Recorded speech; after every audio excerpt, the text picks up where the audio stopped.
Sa simula, nilikha ang tao sa liwanag at kalinisan. Sa hardin ng kapayapaan, may payak na kagandahan.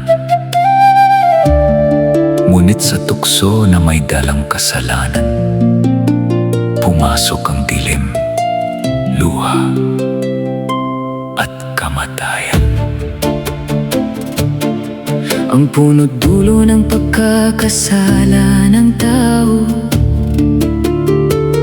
ay pagkawala ng landas na dapat ay buo. Ngunit ang habag ni Haring Yahawa ay nananatili. Pag-asa'y buhay para sa pusong nagpapakababat, nagpapakatatag na may sigla. Noong mundo ay puno ng banal na liwanag, ang puno ng buhay ay sagisag ng walang kupas na ilaw.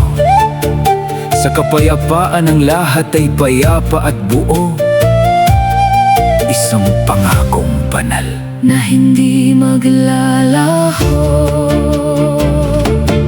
Sina Adan at Eva sa hardin ay namuhay sa biyaya ng langit na purong kapayapaan ang taglay.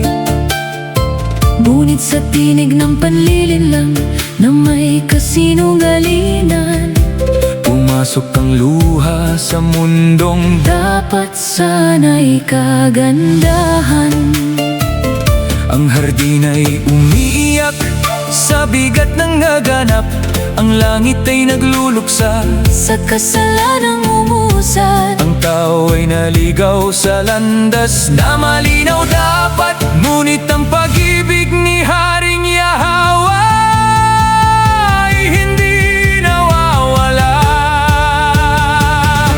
puno ng buhay, hintayin mo kami.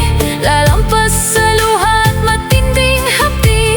Kung tapat ang puso at pananampalataya ay tunay, sa iyo'y babalik ang nawalang liwanag ng buhay. Sa bawat bagyo at matinding laban, Haring Yahawa ang aming sandigan. Ang mananatiling tapat hanggang wakas Ay papasok sa kahariang walang kupas. ang tao ay sinusubok ng buhay na mahirap. Ngunit may layuning banal na hindi dapat malipat. Sa bawat luhay, sumisid din damdamin. Ngunit may liwanag na patuloy na gumigising. Ang matuwid ay lalakad sa makitid na daan. Bitbit ang pananampalataya, tapat na kaluban. Sa mga matitiis hanggang wakas ng buhay. Ang pangako ni Haring Yahawa ay walang katapusang tagumpay. Wala ng takot, wala ng sakit, ang dilim may lulubog sa huling hanggan.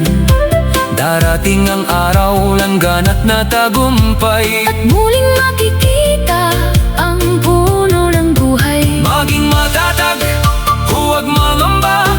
Haring Yahawa ang pag-asa't sigla, Manatiling tapat hanggang katapusan. at ang liwanag ay di na Magwawakasan. ang pangako ay nananatili sa banal na plano. Matapos ang luha ay pag-asa ang tugon. Matapos ang dilim ay Liwanag na tunay, at ang buhay ay ganap na tagumpay. ang magtitiis hanggang wakas at mga tapat, Ay papasok sa kahariang hindi na lumilipas. at makakakain sa punong